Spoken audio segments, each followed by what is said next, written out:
一路行一路講。早上9點零鐘嚟到呢個嘉道理農場啊，我搭64K 喺大埔過嚟嘅，咁都好快嘅啫。嚟到呢度係多謝利林大埔林村，右邊有一團人都係同我一樣行過去粉嶺嘅。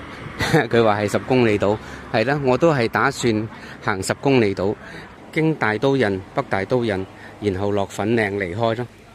條路好清晰嘅，唔會點迷路嘅，冇乜可能迷路嘅。你唔揀小路，有大路行大路，絕對冇問題嘅。嘉道理上嚟16分鐘，嚟到呢度啦。遠望雞公嶺，以前呢個位呢，行落去打下卡係 OK 嘅，但係而家唔好啦，危險啦，啲樹多咗啲。遠眺呢個石崗機場，仲有深圳。好啦，繼續上啦。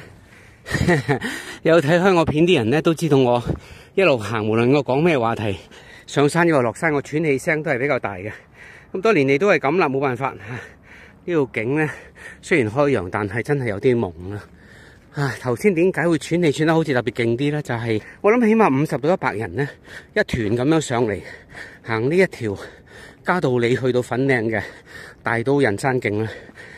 好少嘅，我行咗咁多年都未見過咁大團人。頭先我抄條小徑行快2步想過佢啦，點知結果係過咗2/3到啦，過唔晒，仲要衝多幾分鐘咧，然後先過晒嗰啲隊頭。唔係嫌棄佢哋啊，咁我拍嘢你唔好拍到人啊嘛。咁嘅結果就係自己走快咗2步啦。好啦，拋離咗佢哋之後咧，轉眼又嚟到呢一個觀景台啦，大刀屻觀景台就唔係好高啊，400零海拔啦。如果你天氣好嗰陣時望到深圳啦，而家就係望到機場跑道啦，同埋呢邊望過去雞公嶺好靚嘅。呢幾個大石睇落去好靚又得，好恐怖又得，好似會跌落懸崖咁，但係其實都冇乜嘢嚇。沿住邊欄嚇有晒鐵欄鐵鏈，你唔好亂搞咧就得啦，唔好亂衝亂撞，一步一步咁行，好似我而家咁樣咧，我就算揸住部機都唔會覺得危險嘅。係照行嘅啫。我最近呢係接受咗一個社交媒體嘅訪問，維持1個鐘頭到啦。其實係我個仔嘅訪問，佢唔係訪問我呢，我唔係上鏡，我唔係出鏡，唔係露臉，唔係呢就想人認識我。即係有人贊咗一支價值6、7千蚊起碼嘅咪啊，個 set up 咧就係俾佢去用啊，等佢拍嗰啲社交媒體嗰啲咁嘅片咧，係音質咧係高好多啦。咁同埋咧就係容易啲調校啊，咁好多嘢嘅。咁但係佢收咗啲新咪之後咧，咁佢就要嘗試啊嘛，佢唔想咧一開始 set up 咗之後就揾嘉賓。你一開始揾嘉賓，如果支咪有咩出事啊，啲聲唔啱啊，或者有雜音啊，或者駁得唔好啊，咁咪大鑊。咁佢所以咧就揾我，就係測試，就係訪問咗我1個鐘，咁就係測試嗰支咪，即係同埋咧唔同嘅調校咧個聲響啊音質係如何咯。我都好開心嘅，呢1個小時嘅訪問咧，令我有翻好多回憶。最主要都係講翻佢印象中嘅父親係點樣嘅。訪問中呢，就提到2件事嘅，其中一件呢，我印象都深刻嘅，另外一件呢，我都冇咗印象，係靠佢提嘅。首先講講印象深刻嗰件事呢，就係喺我大仔呢，大約係8、9歲嗰啲時間呢，嗰個年代好興玩爆旋陀螺嘅。佢2兄弟喺廳度玩爆旋陀螺呢，就唔知點樣呢，一次意外呢，就係成個陀螺呢飛落個電視機度，bang一聲好大聲嘅，即係我喺房裏邊我聽到嘅。咁啊，跟住冇幾耐就係我個仔喊住咁入嚟啦，就同我講，咁我就出去咧睇睇咧，就係嗰個電視機係爆裂咗，冇得搞噶啦。咁我就同個仔講一句，唔緊要啦，你阿媽成日都話想換電視，我哋咪乘機有個藉口可以換個新電視咯。我就係咁講咗。我個仔回憶中咧就係個父親咧一句都冇話過佢，冇鬧過佢，仲將個責任咧放咗落個阿媽度，因為個阿媽想換電視啦。咁而家好啦，即係好似咧唔該晒佢啦，有件咁嘅事啦，咁啊可以換咗佢啦。呢件事我都好自豪嘅。其實我唔係特別做咗啲乜嘢，我覺得有啲嘢爛咗就係爛咗，你再鬧都冇用，邊個唔會有意外啫？ 8、9歲嘅細路點知咁多嘢啫？即係如果你講過失嘅話咧，點解我唔做好啲保護啊？早啲教好啲嘅細路啊，等佢唔好咧喺個廳度玩啲有少少危險嘅嘢啊，咁係嘛？其實有啲嘢冇得怪邊個。咁既然係咁，我哋咪開開心心換咗個電視去咯。呢個就係我印象深刻，而佢亦都印象深刻嘅事咯。我哋終於咧55分鐘喺嘉道理咧係上到嚟呢一支大刀人嘅標高處啦。咁我哋繼續行啦，唔好停啦嚇，影一影呢一個牌。我哋繼續行遠遠嗰個山頭啦，北大刀人。喺接受我仔訪問嘅期間，佢提到另外一件事呢，我印象呢係有嘅，但係模糊嘅，即係唔清晰嘅，我唔覺得係發生咗。但係佢一提起咧，係喎，我當時真係咁喎。咁係乜嘢事呢？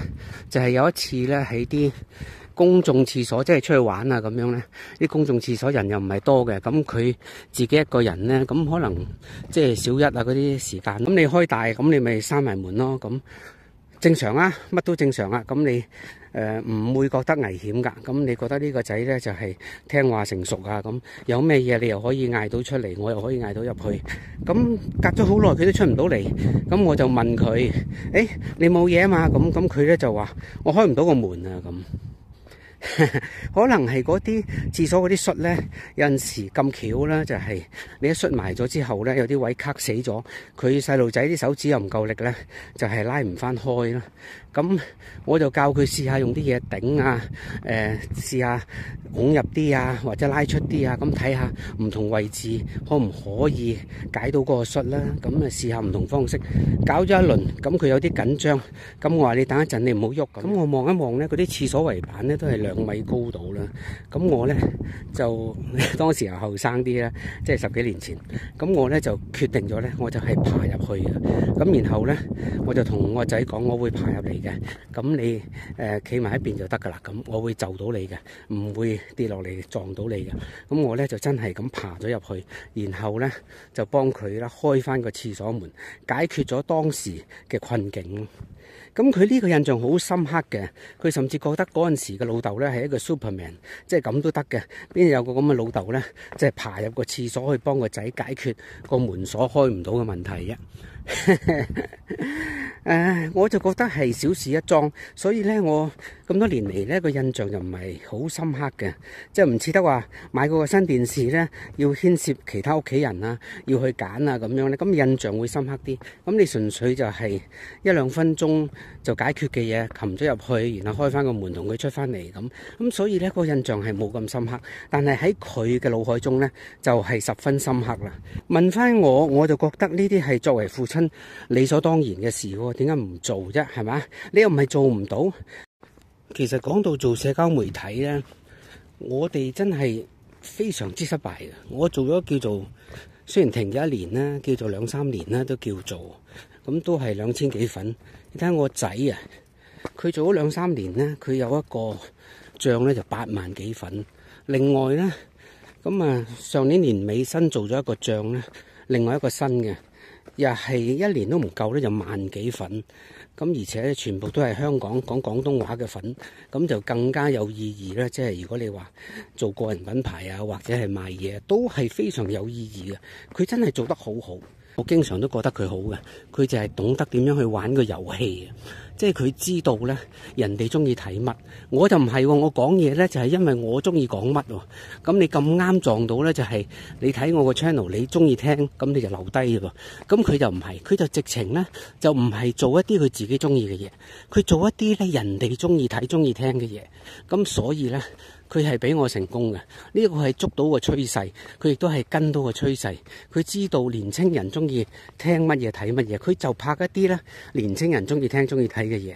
咁呢個咧，佢絕對係比我成功。即係好似我老豆90幾歲都有睇我20幾歲嘅仔啦拍嘅片㗎。咁但係咧，我老豆就成日批評就話：佢拍啲片講嚟講去都係嗰啲話題嘅，好似冇乜新意。呢個就係佢冇辦法明白。我解釋過幾次俾佢聽，我話其實唔係要有新意，最緊要嗰啲話題呢係 trendy 啊，即係話呢係趨勢。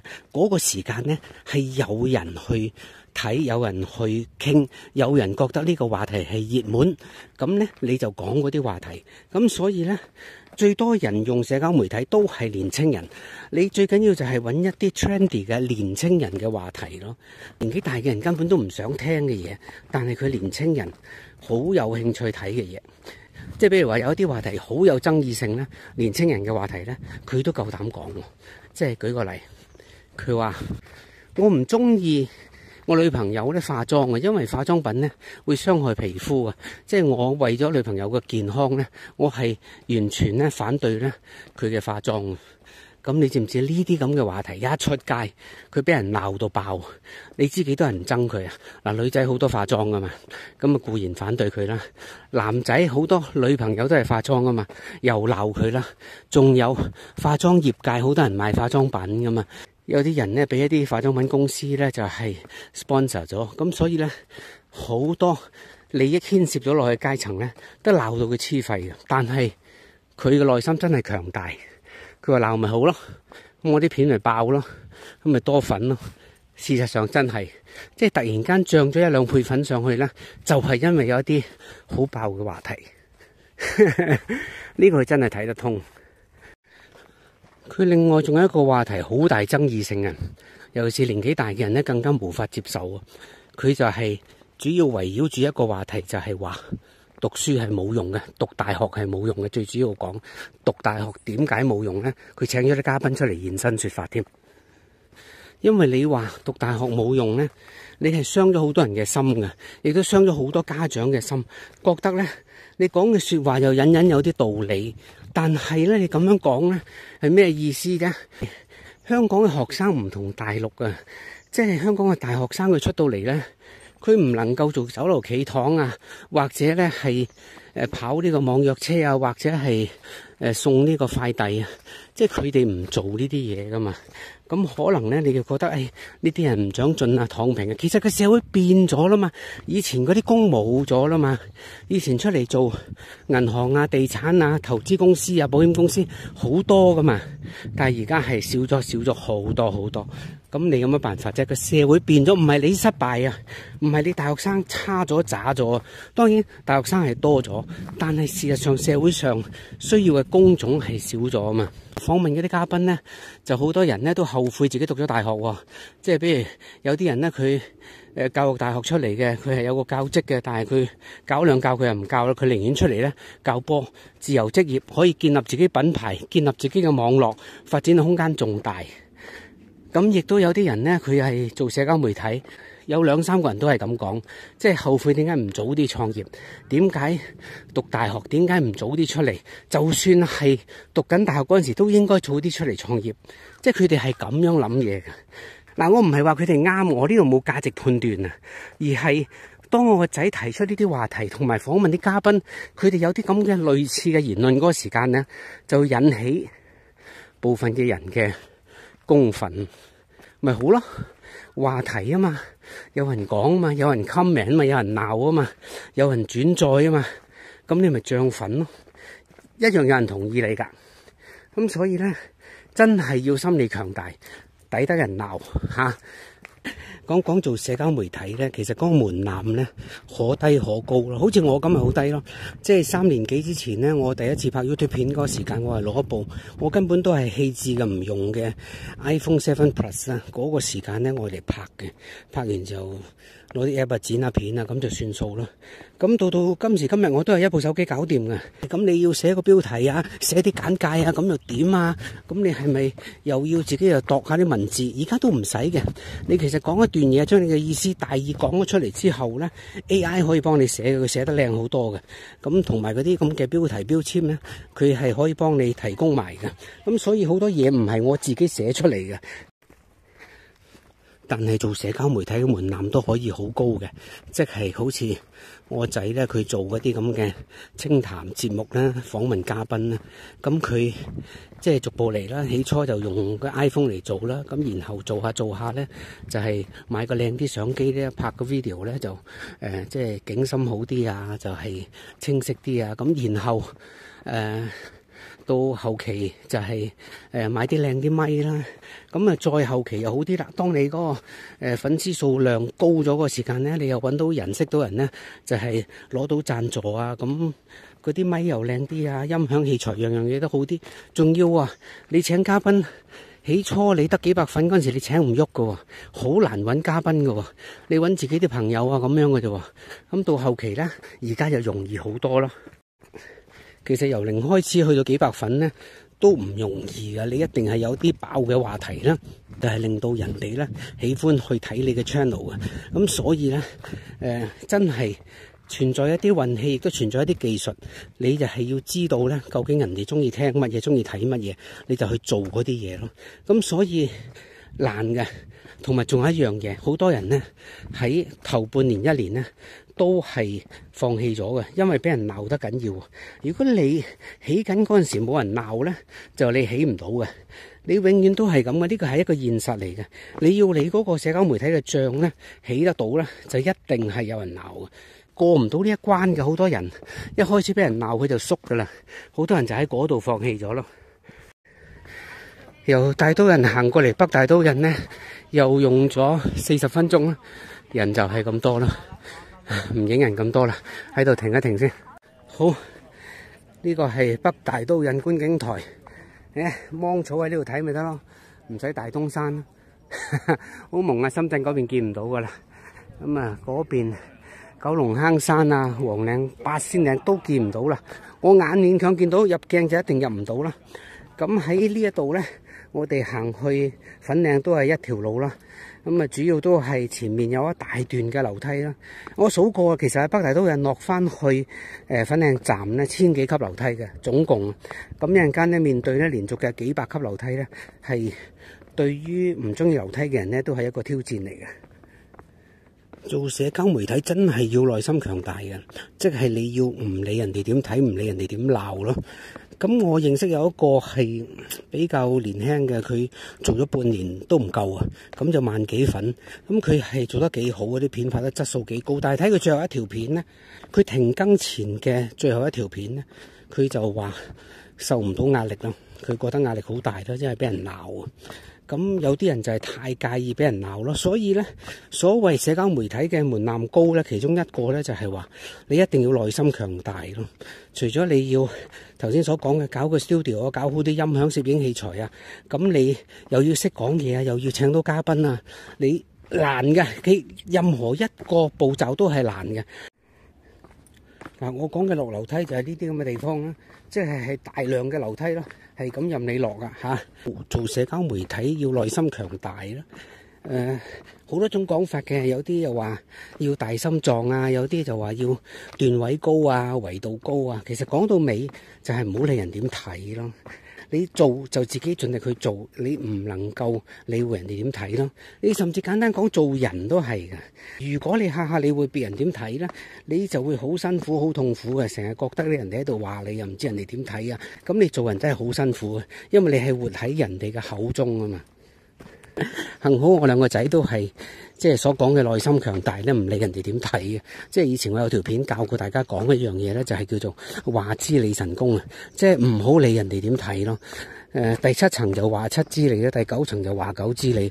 咁總言之就係話知你，完全唔理人點睇咧，你會活得開心啲啊。好啦，呢段綠色欄杆嘅樓梯呢，係有200零級嘅攀升啦。好多人喺嘉道理行到過嚟呢，死下過咗咁耐呢，2-3個鐘、3-4個鐘啊咁樣呢，佢會覺得呢一段呢樓梯係好辛苦嘅。咁你嚟到呢度呢，其實係蝴蝶山啦。咁佢跟住都係一條好靚嘅石屎路同埋樓梯呢，係落翻去粉嶺站噶啦。蝴蝶山一路行過嚟，呢度有分岔路，咁睇牌咯。港鐵粉嶺站、蝴蝶山徑我哋喺呢度一路落去咧，都唔使特別再睇牌嘅，一路向下走咧。咁你最多有個少少分岔路，一個去蓬瀛仙館，一個咧就係繼續落去港鐵站咯。咁所以我呢度都唔拍啦。咁嚟到呢度咧，用咗2個小時05分鐘喎，即係話由嘉道理嚟到呢度2個小時5分鐘。咁可能2個半小時之內一定係落到去粉嶺站噶啦。好啦，拜拜。